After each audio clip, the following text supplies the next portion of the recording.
Bismillahirrahmanirrahim. Assalamualaikum warahmatullahi wabarakatuh. Innal hamdalillah wassalatu wassalamu ala Rasulillah wa ala alihi washabihi wa mawalah. Qala Allah ta'ala fi kitabil karim, a'udzubillahi minasyaitonir rajim. Bismillahirrahmanirrahim. Ya ayyuhalladzina amanu atiullaha wa atiur rasul wa ulil amri minkum. Kaum muslimin wal muslimat, para pemirsa sekalian yang dirahmati Allah Subhanahu wa taala,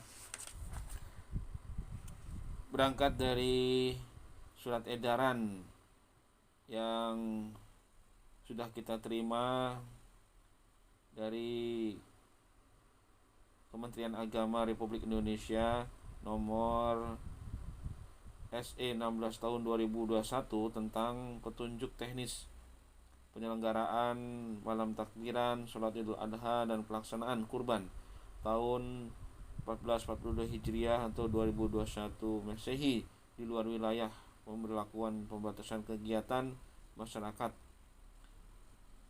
atau PPKM darurat. Perlu diketahui bahwa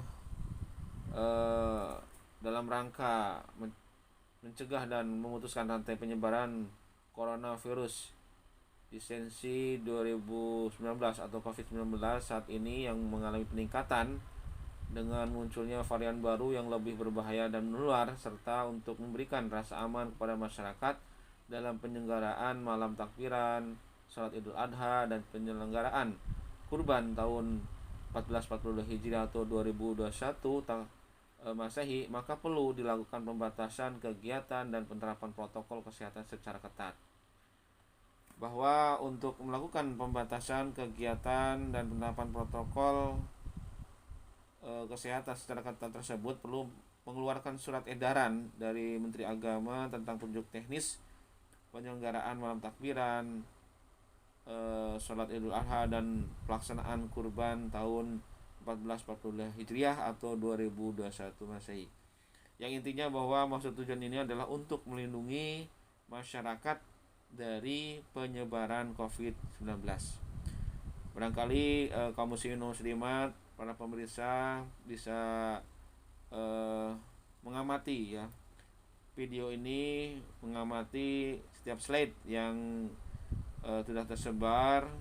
Silakan dipelajari kembali, telaah dan kita terapkan bersama-sama. Intinya bahwa kita tetap melaksanakan 5M ya. 5M dan juga 3B. 5M dari mulai memakai masker, menjaga jarak, mencuci dengan sabun, menjaga dari kerumunan atau membatasi adanya interaksi ya dan mobilitas. Ditambah dengan 3B. Jadi sekali lagi 3B itu adalah yang pertama,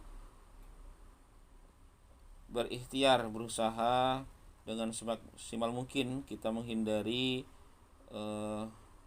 penyebaran ini. Yang kedua, dengan bersedekah, bahwa sedekah itu sedekah itu tadul bala ya, sedekah dapat mencegah daripada musibah dengan berbuat kebaikan kepada orang lain minimal dengan senyuman gitu ya. Kemudian dengan berdoa, banyak doa yang telah diijazahkan oleh para kiai, para ulama. Silahkan dari Al-Quran, dari salawatnya, mudah-mudahan Allah mengijabah doa kita. Selanjutnya kaum muslimin wal muslimat rahimakumullah, bahwa kita haruslah berusaha menjadi orang yang cerdas dalam menyikapi segala permasalahan. Berangkat dari perkataan Imam Ja'far As-Shadiq, berkata, orang yang berakal yang tidak cerdas tidak ubahnya seperti orang yang berjalan bukan pada jalan yang benar, sehingga cepatnya jalan tidak membuatnya semakin dekat kepada tujuan, melainkan semakin jauh. Maka kita harus menjadi orang yang cerdas.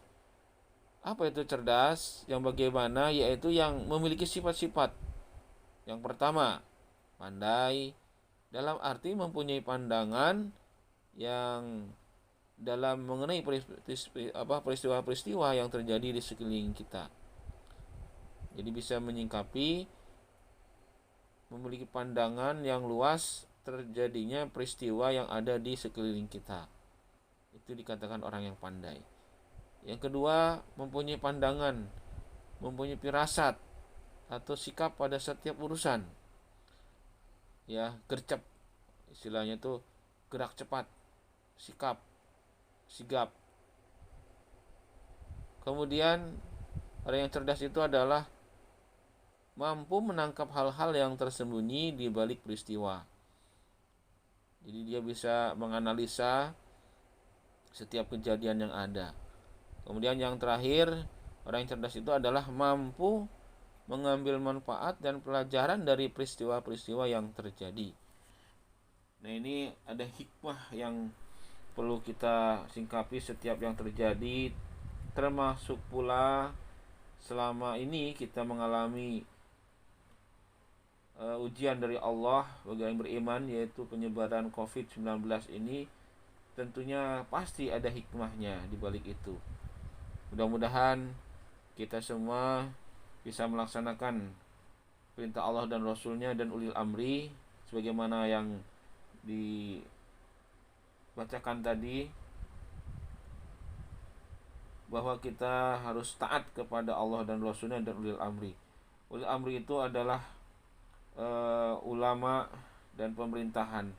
Kalau ulama itu sudah jelas, al ulama warasatul anbiya. Adapun ulil amri, ya ulil amri itu adalah umara, penegak hukum yang harus kita taati, yang merupakan perintah Allah. Yang kedua dalam surat An-Nisa 59 tadi.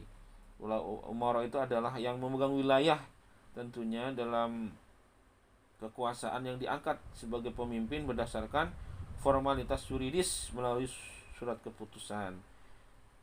Adapun ulama nanti kita akan bahas secara khusus pada bagian yang lain.